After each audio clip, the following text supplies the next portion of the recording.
السلام علیکم ملګرو د عمران خان د ریلیف د پاره د عمران خان وکیلانو نن په سپریم کورټ او په های کورټ کې چې کوم درخواستونه جمع کړي دي په دې ویډیو کې تاسو سره ډیسکس کیږي. بل د عمران خان د پاره د پاکستان نه علاوه په ټوله دنیا کې د پی ټی آی کارکونان راوتلي دي سړکونو له احتجاج کړي دي. بل په لندن کې یو ځوان چې نوم یې شایان علي دی هغه د جج خلاف هم یو هړتال کړی دی، د جج خلاف هم هلته په لندن کې اسټرایک کړی دی.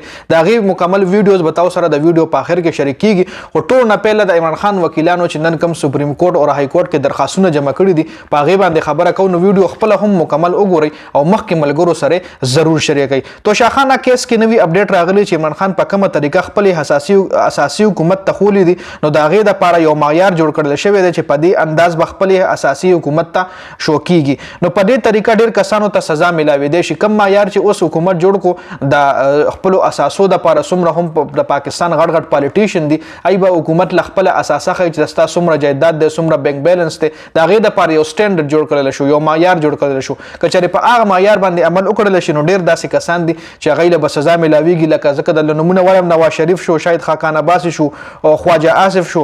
دې کسانو هم توشاخانه نه تحفې ایستلي، خو چا هم تفصیلات توشاخانه کې نه دي جمع کړي. ډېر داسې کسان دي چې توشاخانه نه تحفې ایستلي دي او که چېرې دغه معیار په ټول ملک باندې امپلیمنټ شو نو ډېر داسې کسان دي چې هغوی له به سزاګانې میلاویږي. اوس راځو د عمران خان وکیلانو طرف ته. د عمران خان وکیلانو عمران خان اټک جیل نه اډیاله جیل ته منتقل کېدلو دپاره اسلام آباد های کورټ کې درخواست جمع کړو چې اټک جیل نه دی عمران خان اډیاله جیل له منتقل کړی شي، ځکه په اټک جیل کې عمران خان ته سهولیت کمپلیټلی نه ملاویږي.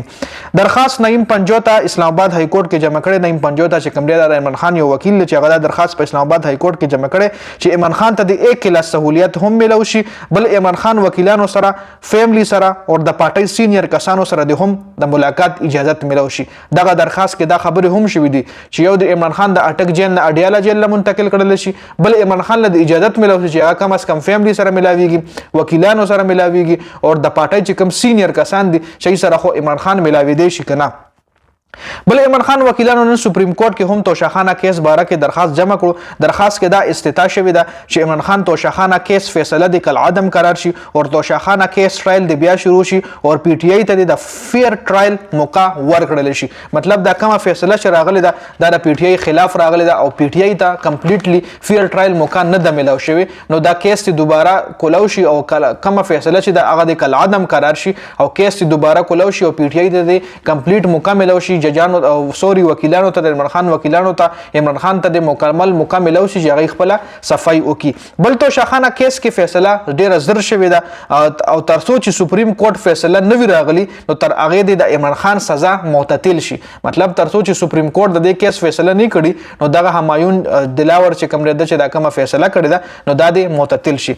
بل سپریم کورټ دی هر څه کې ډایرکټ عمران خان ته ریلیف نشي ورکولی. دا کوم درخواستونه چې نن د عمران خان وکیلانو جمع کړي دي نو ډایرکټلی سپریم کورټ په دې باندې عمل به نشي کولی، ځکه سپریم کورټ ته مخکې به های کورټ کې دا فیصله کیږي او های کورټ کې الریډي تاسو له معلومه ده چې کم ججز دي په هغوی باندې الریډي پاکستان تحریک انصاف عدم اعتماد کړی دی. لکه سپریم کورټ نه به ډومبی اپیل اسلام آباد های کورټ ته ځي. اسلام آباد های کورټ جج چیف جسټس عامر فاروق دی. چیف جسټس عامر فاروق باندې مخکې هم پی ټی آی عدم اعتماد اعلان کړی دی. په دې جج هم د پی ټی آی لږ غونډې یقین هم نشته. په دې جسټس عامر فاروق چې کوم دی دا هم د مطلب یو قسم له د پی ټی آی خلاف یا واټ ایور څه هم دي. دې ځای کې زه صرف تاسو سره نیوز شریک کوم، مطلب د چا اګینسټ نظم د قانون خلاف یا د مونږ چې کوم د ملک رولز اینډ ریګولیشن دي د هغې خلاف زه نظم صرف یو بریکینګ نیوز تاسو سره زه شریک کوم.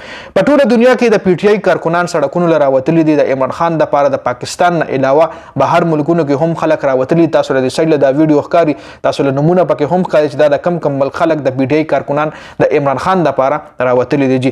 شایان علي په لندن کې ژوند کوي. شایان علي مخکې هم د نواز شریف کور مخې له ډېر مطلب په لندن کې چې جینه حرام شوې ده د نواز شریف فیملی دا د شایان علي د لاسه حرام شوې ده. شایان علي له چې پته ولګېده چې دغه رنګ جج خو فیصله وکړه دلاور صاحب هغه اوس لندن در روان دی نو سړی ورپسې ایرپورټ له هم ورغلی او ایرپورټ کې دغه خلاف ناربازي هم کړې ده. خو چونکې هغه ټایم کیمرا الاود نه وه نو کیمرا ولا مطلب هغه ټایم کې کیمرا د ویډیو نه ده جوړه کړې ده. هغه مکمل خبرې به مې در سره شریک کړې وي خو مکمل خبرې زه ځکه نه شریک کوم چې د هغه خبرې لږې داسې بولډ دي او زه په ویډیو کې داسې الفاظ نه استعمالول غواړم چې هغې نه زموږ ملک له څه نقصان ورسي یا زموږ د ملک چې کوم رولز اینډ ریګولیشن دي یا زموږ د ملک چې کومه پالیسي ده هغه زه په خپل پیج باندې نه ریویل کوم. نو شایان علي د جج همایون خلاف هم هلته یو احتجاج کړی د خپل ملګرو سره. مخکې به دې سړي د نواز شریف خلاف احتجاجونه کول او اوس یې هلته د جج خلاف هم یو احتجاج کړی دی جی. نو تر اوسه پورې دا اپډیټس په دې ویډیو کې من تاسو سره شریک کړ. د ویډیو کتلو زیاته مننه.